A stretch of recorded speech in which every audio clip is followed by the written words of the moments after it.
बस के इंतजार में 4-5 आदमी खड़े थे। यहाँ तो यही हाल है, आधा आधा घंटा खड़े रहिए पर बस आने का नाम नहीं लेती, और फिर खास सड़क भी नहीं। रिक्शे वाले भी यहाँ भरपूर भाड़ा मांगते हैं। जानते हैं कि बस की देरी से उकताकर आखिर बाबू लोग झक मारकर रिक्शे से जाएंगे, इसलिए तो इतनी बेपरवाही से खड़े हो जाते हैं, जैसे शौकिया रिक्शा चलाते हो। पर बस का भाड़ा 3 आने हैं और रिक्शा वाले 6 आने से कम नहीं करते। इसलिए यहाँ खड़े होकर उसने हमेशा ऐसा महसूस किया है जैसे न रिक्शे वालों को सवारियों की जरूरत हो और न सवारियों को रिक्शों की। 15 मिनट हो गए पर बस अभी तक नहीं आई। एक साहब अपनी कोट की जेब से पुराना अखबार निकालकर पढ़ने लगे। एक शायद सब्जी ले जा रहे थे। झोले से गाजरे निकालकर खाने लगे। उसने अपनी जेबों को टटोला, एक जली हुई मूंगफली मिली और जेब में पड़े हुए कुछ पैसे। फुटपाथ से उतरकर उसने लंबी सड़क पर निगाह डाली। बस का कहीं नामो निशान तक नहीं था। पास फुटपाथ पर ही एक चाय की दुकान, जिसके पल्ले बाटा के डिब्बों की तरह बंद होते थे।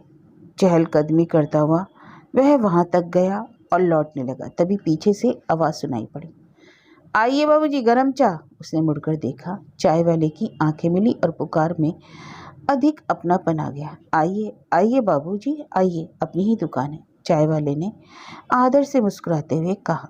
पहली नजर में वह उसे पहचान ही नहीं पाया।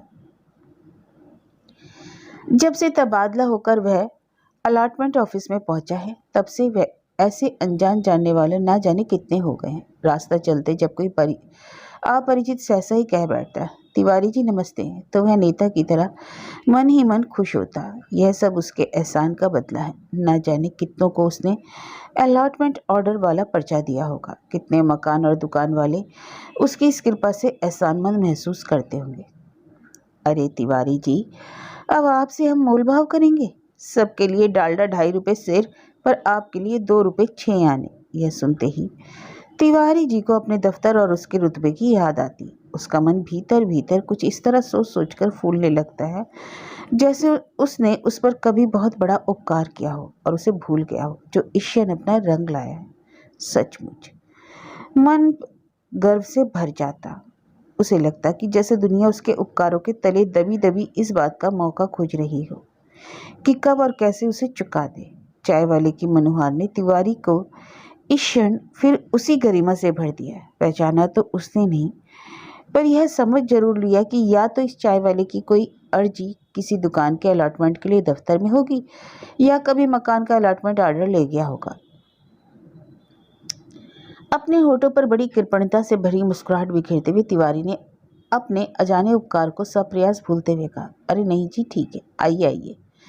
चाय वाले ने फिर कहा तो तिवारी ने बहुत खुले हुए ढंग से हंसते हुए उधर कदम बढ़ा दिया। अच्छा भाई है, लाओ फिर एक प्याला ही पी लें।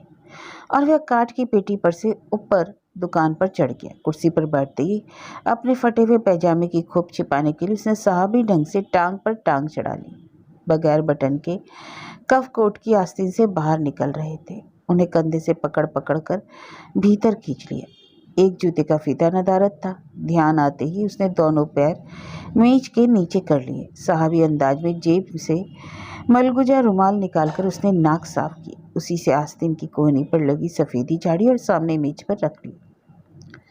तब तक दुकान का गंदा लड़का आकर खड़ा हुआ। बाबूजी चाय, कुछ खाने के वास्ते समोसा, दाल मोठ, डबल रोटी, मक्खन। अभी तो चाय लाओ, कहकर तिवारी ने चाय वाले की ओर ताकते हुए कुछ ऐसे कहा जैसे सिर्फ इतना कहना ही इष्ट हो। देख रहे हैं, लड़का पूछता है समोसा दाल मोठ, हे। चाय वाला दूसरे ग्राहकों के लिए निर्विकार भाव से चाय बनाता रहा, जैसे उसने कुछ सुना ही ना हो। उसके चेहरे पर समता थी। जिस आतिथ्य की सहज गरिमत तिवारी देखना चाहता था वह वहां नहीं थी। शायद उसने ना सुना, इसलिए एकदम बात रोककर वह टब का नल खोलकर खड़ा हो गया। चाय पीने के लिए उसने पान साफ किया, भीगी हुई उंगली मुँह पर फेरी, फिर आकर वहीं बैठ गया। चाय वाला 2-3 प्यालों में चाय बना चुका था। लड़का जब प्याला उठाने लगा तो उसने अपने दांत चूसे और उधर से निगाह हटा ली, पर लड़का चाय के दोनों प्याले लेकर दुकान की और भीतर वाले हिस्से की तरफ चला गया। तिवारी को कुछ बुरा लगा, कहीं बस आ गई और वह यूं ही बैठा रह गया तो, पर मांगना उचित नहीं लगा। मुर्गे की तरह गर्दन मरोड़कर उसने भीतर वाले लोगों को देखने की चेष्टा की। कोई बड़ा आदमी है क्या? और नज़र अपने कोट के कॉलर के निकले हुए फुचड़ों पर पड़ी नोचकर उसने ऐसे गर्दन 4-5 बार दाएं बाएं चलाई जैसे उसकी ढीली चूड़ियां कस रहा हो। नजर बचाकर उसने फिर चाय वाले की तरफ देखा। वह एक प्याला और बना रहा था। लड़का आया और उसे उठाकर दूसरे कोने में बैठे गंवार के सामने रखाया। तिवारी को यह अच्छा नहीं लगा। तब तक लड़के ने आकर आदत के मुताबिक ग्राहक को फुसलाने के अंदाज में फिर पूछा, बाबूजी, बाबूजी सिर्फ चाय? तो कुछ और ले आओ, जल्दी करो, बस पकड़नी है। तिवारी ने कुछ झुंझला कर कहा। सुनकर चाय वाला बोला, अभी देर है बस आने में बाबूजी, आप वहाँ खड़े थे, 1 मिनट यहीं से। तिवारी को लगा वह उसे खुश करने की कोशिश कर रहा है और मन में बड़ी अजीब सी अनुभूति हुई। यह दुअन्नी की चाय के किसी बहुत बड़े उपकार का प्रतिदान करना चाहता है, उसे फोकट का आदमी समझता है। तभी लड़के ने चाय का प्याला मेज पर रख दिया। चाय का एक घूंट लेते ही समोसे की महक ने जोर मारा। लड़के से पूछा, समोसे किस हिसाब से देते हो? 2 आने का 1। चाय वाले को अपनी ओर मुखातिब होकर देखकर उसने अपने को संभाला। तब तक चाय वाला पूछ ही बैठा, समोसा चाहिए?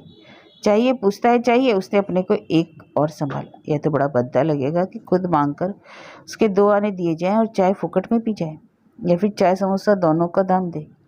एकदम बोला, आपके समोसे सस्ते हैं, कचहरी वाले होटल में तेल का समोसा 2 आने का मिलता है, लूटते हैं।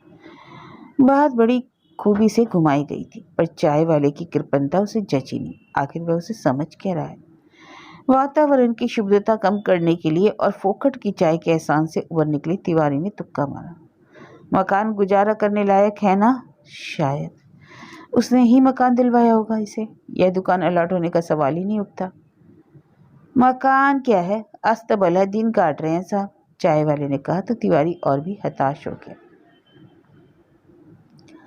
अस्तबल बताता है मकान को। जल्दी जल्दी उसने प्लेट में चाय डालकर भी और इज्जत से उठ सकने का मौका खोजने लगा। आखिर कैसे उठकर चले? सिर्फ 2 आने की बात है। मन में बड़ी ग्लानि। अगर बस आ जाती तो वह एक झपाटे में उठकर जाने का अवसर पा जाता और इस संकोचपूर्ण स्थिति से उबर जाता। वह उठकर खड़ा हुआ, जरा जूते फटफटाए। चाय वाला अब देखे उसको देखकर कर खुद ही गए, अच्छा तिवारी जी, आप ही की दुकान है। कभी कभी हम गरीबों पर भी, और इसके चाय पी लेने पर अपने को कृतज्ञ महसूस करता हुआ धीरे से मुस्कुराए। पर वह बाहर गुजरते ग्राहकों की तलाश में था। उसे एकदम अनुत्सुक देखकर वो भीतर भीतर फड़फड़ाने लगा, ऐसी भी चाय, भला क्या? लड़का प्याला उठाने लगा तो उन्होंने जेब से पैसे निकालकर देखे। जेब में 2 ही आने थे, एक दुअन्नी, और वह दुअन्नी उसने लड़के की हथेली पर रख दी और चाय बाबू के सामने तक अपनी दुअन्नी पहुंचाने के इंतजार में था। वो मैला रुमाल उठाकर जूते झाड़ने लगा। कितनी धूल जम गई। लड़के की दी हुई दुअन्नी हाथ में लेकर देखते हुए चाय वाले बोला, पैसा देना जरूरी था तिवारी जी, आप भी? अरे भाई, आगे वह कुछ नहीं कह पाया। उसे लगा कि खामखा उसने दुअन्नी दे दी और कुछ इस तरह का भाव दर्शाते हुए कहा कि वह तो अपने पैसे से ही हमेशा चाय पीता है। भारी कदमों से नीचे उतर गया। दुकान से उतरकर उसने अपने दांत चूसे और आती हुई बस देखकर भी पटरी पटरी पैदल ही एक हाथ में फटा हुआ पायचा उचकाए आगे चलाए। 1 मिनट बाद बस स्टैंड पर रुकी और सवारियों को लेकर पेट्रोल की गंध छोड़ती हुई उसके बगल से गुजर गई। अब उसे दुअन्नी देना खल रहा था। ना देता, यह बड़प्पन ना दिखाता तो कम से कम बस से दफ्तर तक तो पहुंच जाता।